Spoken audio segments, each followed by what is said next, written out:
Hi, everyone. Welcome. I'm so glad that you could be here. My name is Sarah Andrews. I am a yoga instructor, a certified peer support specialist, and a director of a nonprofit in Washington State.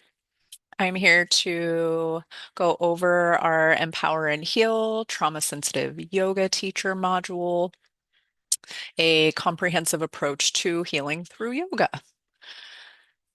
This module is about teaching yoga in a way that centers safety, choice, dignity, and agency.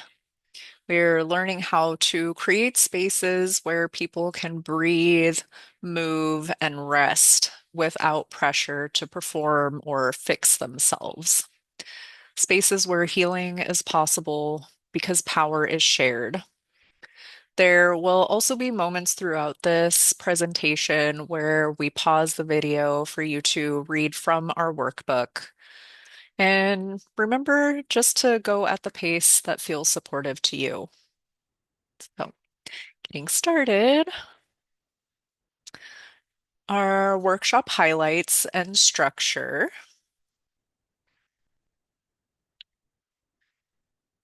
This workshop is meant to teach yogis how to provide a warm and inclusive environment for individuals with traumatic or difficult experiences, creating a safe and supportive atmosphere for all participants.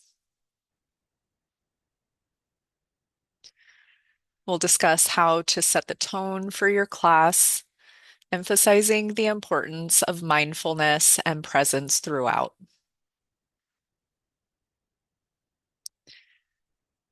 And we'll explore the concept of trauma, its various forms, and its impact on individuals. We'll foster empathy and awareness about the experiences of trauma survivors and develop a foundational understanding of why trauma-sensitive approaches are important.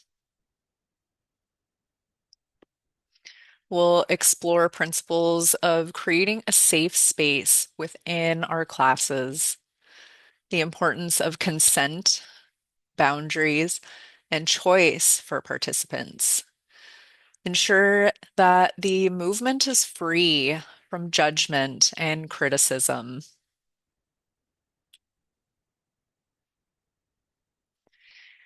And as always in many forms of yoga classes, we always begin our trauma sensitive yoga classes with a meditation to create a mindful atmosphere, setting the tone, setting intention and focus to ground ourselves and establish a sense of safety.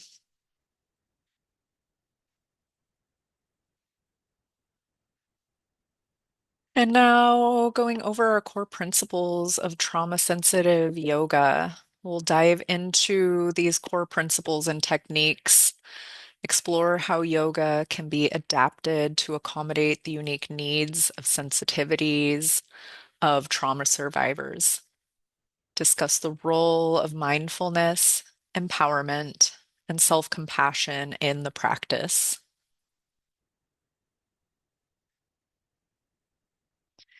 Safety and trauma sensitive yoga allows participants to feel secure, regulate their nervous systems, and explore healing without fear of re traumatization.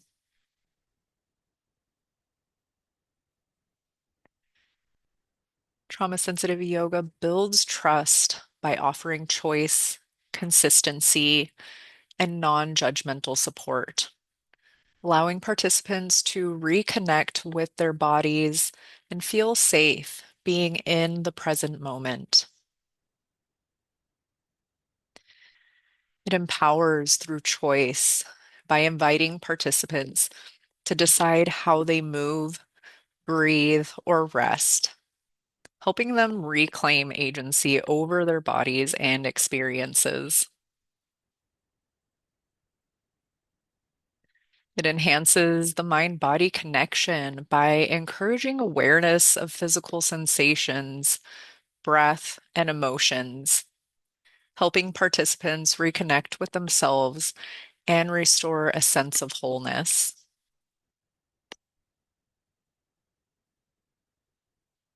And it cultivates self-awareness by inviting participants to notice their thoughts, their emotions, and bodily sensations with curiosity and compassion, creating a deeper understanding of their inner experience and their inner world.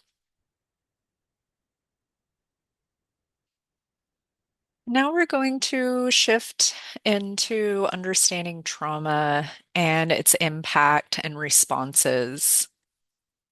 We're going to pause for a moment and take some time to read from our workbook on page 5, Understanding Trauma.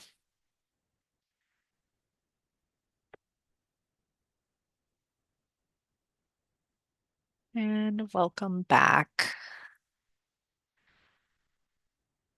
So, trauma manifests as both psychological and physiological responses to distressing events, including abuse, accidents, and loss.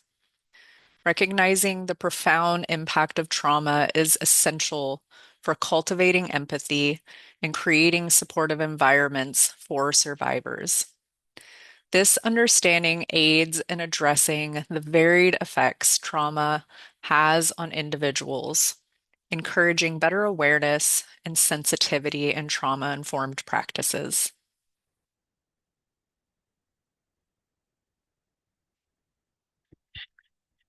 And now we will discuss the dual functions of the autonomic nervous system in regulating physiological responses and maintaining balance in the body.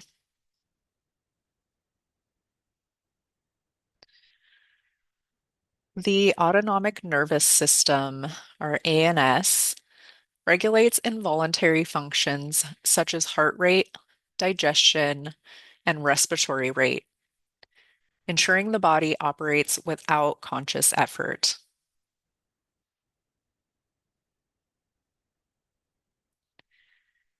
The sympathetic nervous system activates the fight or flight response during perceived threats, preparing the body for immediate action by increasing heart rate and blood flow to muscles.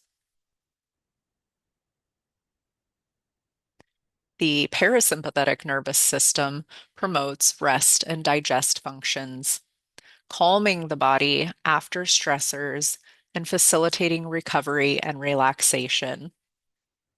You can find more about our autonomic nervous system on page 6.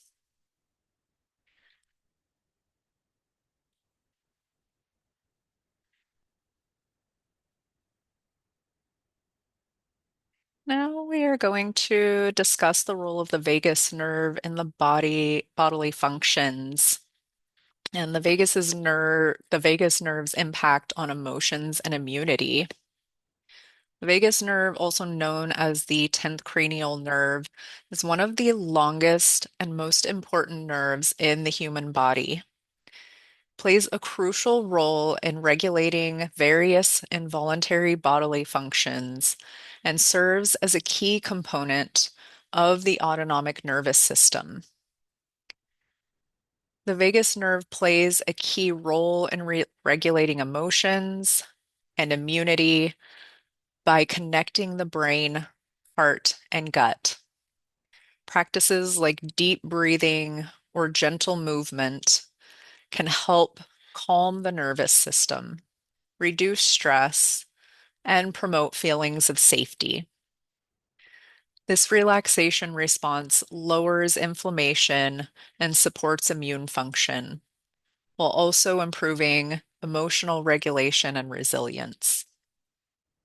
If you'd like to read more about our vagus nerve, you can read on page 7.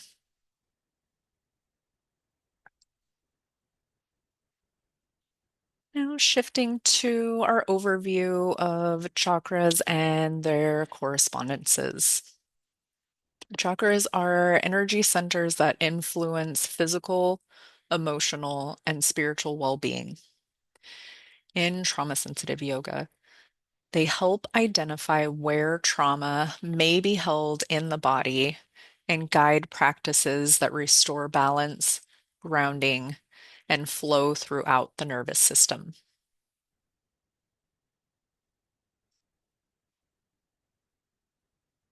The root chakra, or Muladhara, governs safety, stability, and our sense of belonging. In trauma sensitive yoga, grounding practices that connect to the earth help restore balance to this chakra, supporting feelings of security and trust in the body.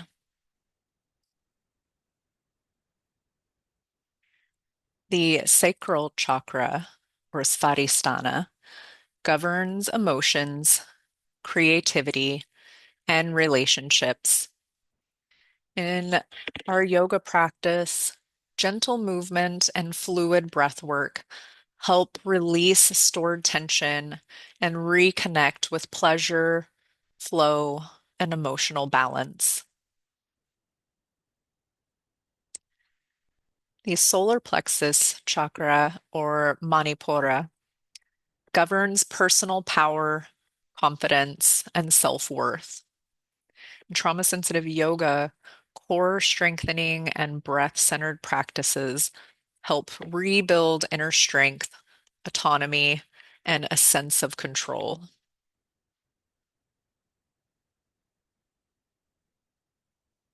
The heart chakra, or Anahata, governs love, compassion, and emotional balance. In our practice, gentle chest opening movements and mindful breathing help release grief, foster self-compassion, and support connection with others from a place of safety and openness. The throat chakra, or Vishuddha, governs communication, truth, and self-expression. In trauma-sensitive yoga, mindful breath and gentle neck and shoulder movements help release tension, empowering participants to speak their truth and express themselves authentically. The third eye chakra, or ajna, governs intuition, insight, and inner wisdom. Mindful stillness and focused awareness help calm the mind, strengthen clarity, and deepen trust in one's inner guidance. And our crown chakra, this governs spiritual connection, consciousness, and a sense of unity. Quiet reflection and meditation help foster peace, presence, and connection to something greater than oneself.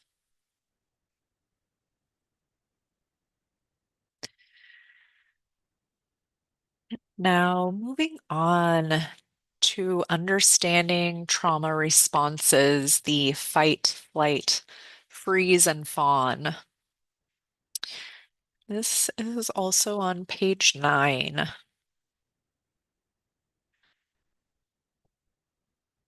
Well, understanding trauma responses, our fight, flight, freeze, and fawn, helps us recognize how the body protects itself under stress.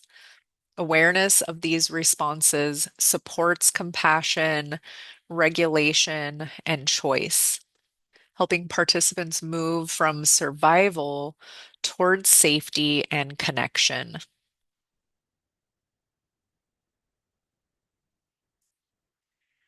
So understanding the four primary responses to perceived threats are fight, flight, freeze, fawn.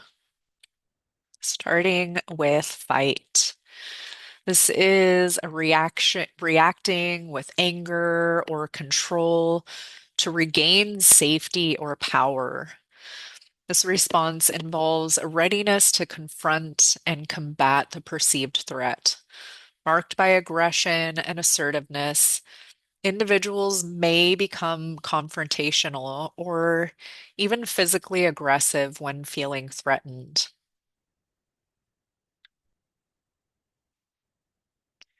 Or flight, avoiding or escaping situations that feel unsafe.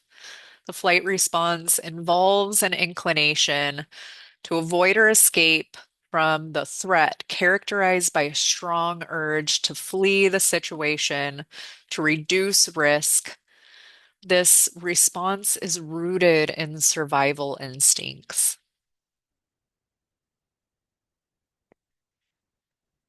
The freeze response is a state of immobilization when faced with a threat, where individuals may become paralyzed, unable to respond effectively. This response reaction can serve as a mechanism to avoid detection by predators, becoming numb, detached, or unable to act when overwhelmed.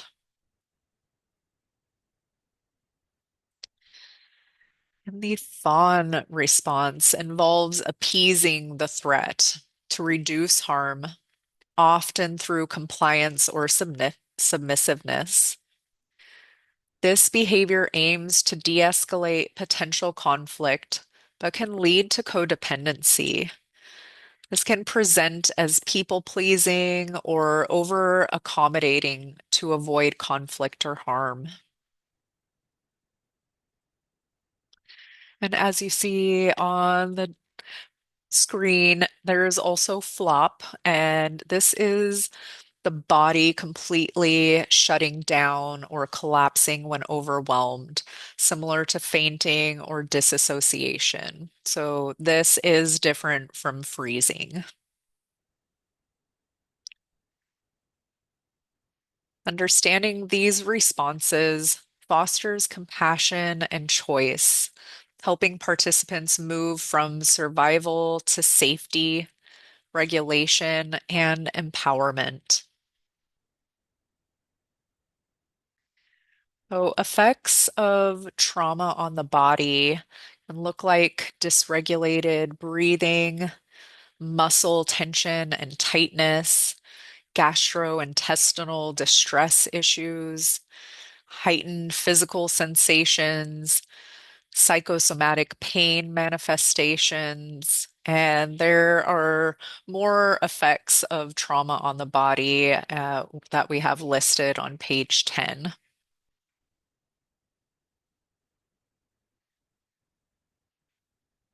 And moving to effects of trauma on the mind. Effects of trauma on the mind can look like anxiety and fear responses, intrusive thoughts and flashbacks, difficulty with emotional regulation, sleep disturbances and insomnia, increased stress and irritability. And there are more effects of trauma on the mind listed on page 11. You can pause this video at any time if you want to look through your materials and come back to this.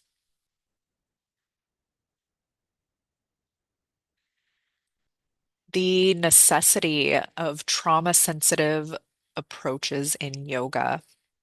We will pause and take a moment to read from page 12.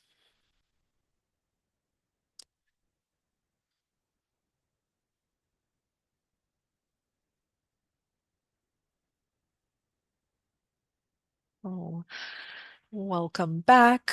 So, trauma sensitive yoga is necessary because it prioritizes safety, choice, and body awareness, helping participants heal without re-triggering trauma and empowering them to rebuild trust in themselves and their bodies.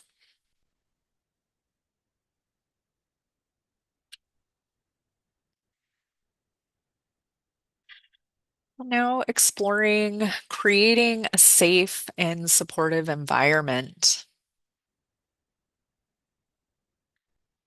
Creating a safe and supportive environment means offering choice, consistency, and respect so participants feel grounded, seen, and empowered in their practices and in their choices for their class.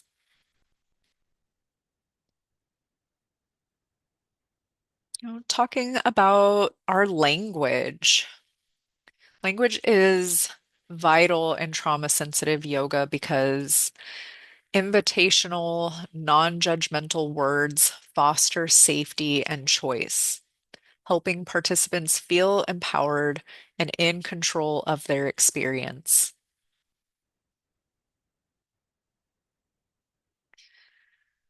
Neutral language is key. Using neutral and inclusive language helps participants feel safe and respected, reducing the risk of triggering traumatic memories. Avoiding jargon or terms that may have negative connotations is essential for creating a supportive environment.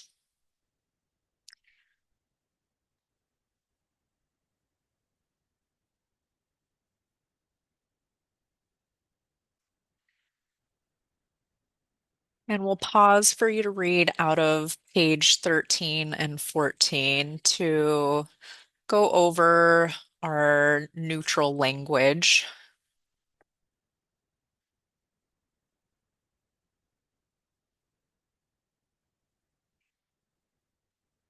And welcome back. Now we are going to talk about our empowering poses.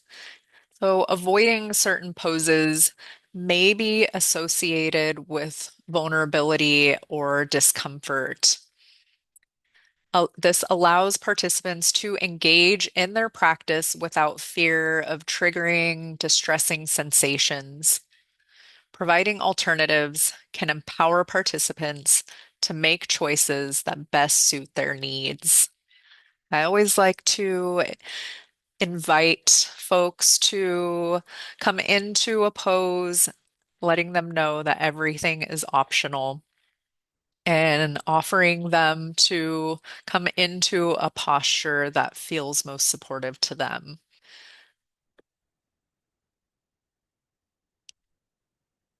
And you can read from page 15 to offer choice, pause, and come back. Welcome back. Encouraging open dialogue in our practice invites trust and connection, allowing participants to share experiences, express needs, and feel supported in their healing journey.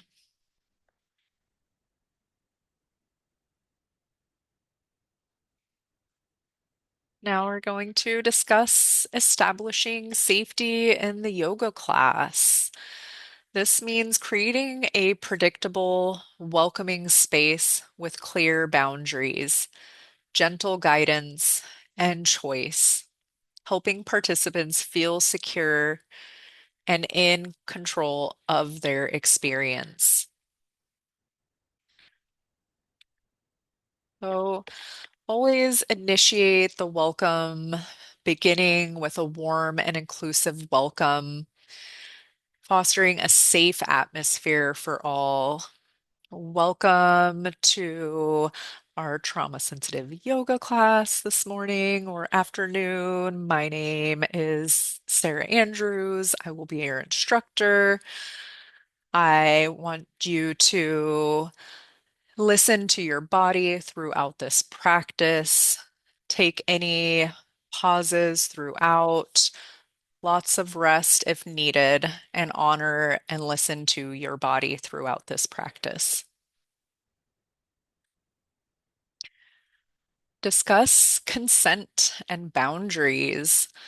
Engage participants in discussions about personal boundaries and the importance of consent in our practice. Encouraging choice by emphasizing the significance of personal choice in practice, allowing participants to modify or skip poses as needed.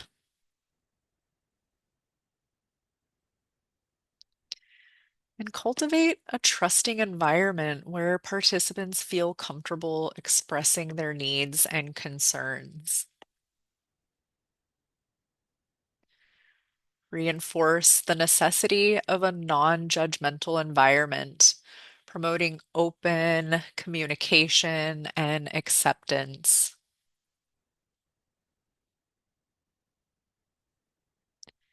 And empowering choice and autonomy allows participants to decide how they move, rest, and engage, rebuilding trust in their bodies and fostering self-agency and healing.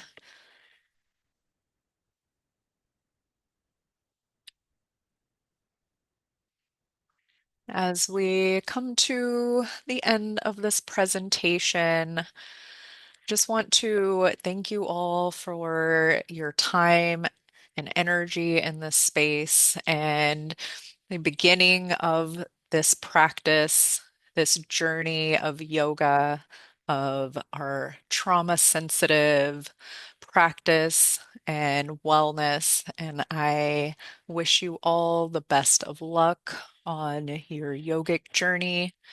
The light in me sees and honors the light in each and every one of you. Namaste.